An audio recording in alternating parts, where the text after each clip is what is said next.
বাতাস বোঝাই দুঃখকারী, স্বপ্নে সিঁড়ির সমান ব্যথা, প্রকৃতি আজ করে হাহাধারি। এক হাতে আর কি হবে ভাই, দরকার শত শত হাত। জলবায়ুর এই লড়াইয়ে আন্তর্জাতিক উদ্যোগী হোক প্রভাত। মাননীয় সভাপতি, প্রিয় শিক্ষকবৃন্দ, উচ্চতা সভা, সবাইকে জানাই আদাব, নমস্কার।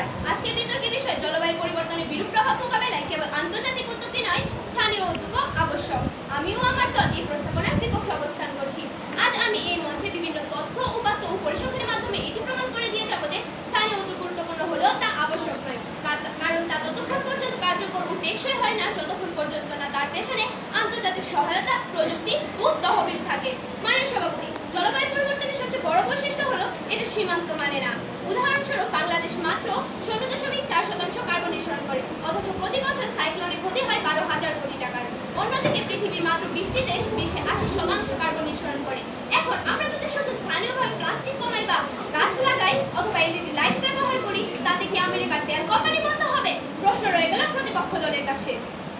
মাননীয় সভাপতি, শুধু বক্তৃতা নয়, আমরা বলছি তথ্য, উপাত্ত ও বাস্তবতার কথা। আজ আমরা এই মঞ্চে দাঁড়িয়ে যা বলছি সেটা শুধু যুক্তি নয়, বাস্তব উদাহরণে প্রতিষ্ঠিত। বাংলাদেশে বহু স্থানীয় উদ্যোগ আছে যা আন্তর্জাতিক সহায়তা ছাড়া এককভাবে সফল হতে পারত না। কিছু উদাহরণ বলি। প্রথমেই বলি এলএসসিসি বা livelihood education to climate change প্রকল্পের কথা, যা ফাও এর সহযোগিতায় কৃষকদের জলবায়ু সহনশীল কৃষি কাজে প্রশিক্ষণ দেওয়া হয়। এতে স্থানীয়রা আগ্রহী ছিল ঠিকই, কিন্তু প্রশিক্ষণ, প্রযুক্তি ও তহবিল এসেছে ফাও থেকে। Local government initiative on climate change, এই প্রকল্পটি আজ অনেক জেলায় স্থানীয় সরকারকে শক্তিশালী করেছে, কিন্তু এর পেছনে ছিল ইউএনডিপি, ইউএনসিডিএফ ও ইউরোপীয় ইউনিয়নের যৌথ অর্থায়ন। উপকূলীয় বাঁধ প্রকল্প, এতে খুলনা, সাতক্ষীরা, পটুয়াখালীতে বাঁধ নির্মাণ ও সংস্কার হয়েছে, কিন্তু এই প্রকল্পটি পুরোপুরি বিশ্ব ব্যাংকের অর্থায়নে।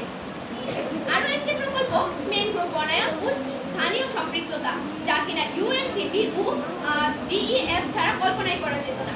তুমি কি গ্রামের সৌরবিদ্যুৎ দেখেছো? হ্যাঁ, আইডিসিওএল এর প্রকল্প, যেখানে ওয়ার্ল্ড ব্যাংক, জার্মান কেএফডব্লিউ, রাশিয়ান ডেভেলপমেন্ট ব্যাংক মিলে অর্থ দিয়েছে। এই ক্ষেত্রে স্থানীয়দের ইচ্ছা থাকলেও টেকনোলজি বা টাকা ছিল না। মাননীয় সভাপতি, তথ্য ও বাস্তবতা চিৎকার করে বলছে স্থানীয়দের ইচ্ছা যতই প্রবল হোক, তার পায়ে যদি না থাকে আন্তর্জাতিক সহযোগিতার জন্য, তাহলে সে হাঁটতে পারে না। সেক্ষেত্রে আমার প্রতিপক্ষ দল যদি বলে স্থানীয় উদ্যোগ আন্তর্জাতিক সহযোগিতা ছাড়া একা একাই হাঁটতে পারে, সেটা হবে এক প্রকারের বোকামো।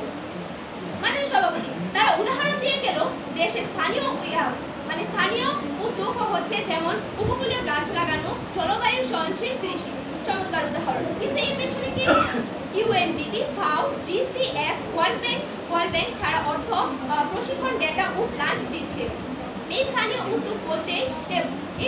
উদ্যোগ বলতেও তা আসলে আন্তর্জাতিক উদ্যোগের সম্ভব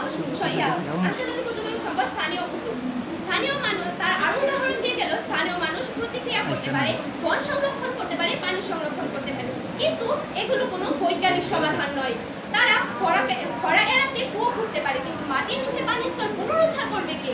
তারা বাঁধ নির্মাণ করতে পারে, কিন্তু সমুদ্রের উচ্চতা রোধ করবে কে? হ্যাঁ, এইসব কিছুর জন্য প্রয়োজন আন্তর্জাতিক সহায়তা। মাননীয় সভাপতি, জলবায়ু পরিবর্তনে আন্তর্জাতিক সমস্যা, আর এর জন্য মোকাবেলায় লাগে ডাটা অ্যালগরিদম, ক্লাইমেট মডেলিং। এগুলো কি কোনো গ্রাম থেকে আসে, কোনো শহর থেকে আসে? না, আসে নাসা, আইপিসিসি, ইউএনডিপি, ফাও এর মতো সংস্থাগুলো থেকে। মাননীয় সভাপতি, প্যারিস চুক্তির পর বাংলাদেশ সরকার বাধ্য হয়েছে ন্যাশনাল এডাপ্টেশন প্ল্যান তৈরি করতে। এখন উপজেলা কর্মকর্তারা যদি চায় জলবায়ু প্রতিকূল প্রকল্প চালু করতে, তাকে সাহায্য করবে গ্রিন ক্লাইমেট ফান্ড। এখানে যদি এই আন্তর্জাতিক চাপ না থাকতো, তাহলে কি জেলা অফিসারদের কেউ স্বেচ্ছায় জলবায়ু কর্মসূচি পালন করতো? প্রশ্ন রয়ে গেল প্রতিপক্ষ দলের কাছে। মাননীয় সভাপতি, আমাদের চুক্তি নাম বাস্তবতা, আর প্রতিপক্ষের চুক্তি নাম আবেগ, যা কিনা দাঁড়াতে পারে না আন্তর্জাতিক সংস্থার সামনে। তাই পরিশেষে বলতে চাই, যতক্ষণ আন্তর্জাতিক নেতৃত্ব ও আন্তর্জাতিক সংস্থা পাশে না দাঁড়ায়, ততক্ষণ পর্যন্ত স্থানীয় উদ্যোগ ইচ্ছায় রয়ে যায়, সমাধান নয়। ধন্যবাদ মাননীয় সভাপতি, ধন্যবাদ সবাইকে।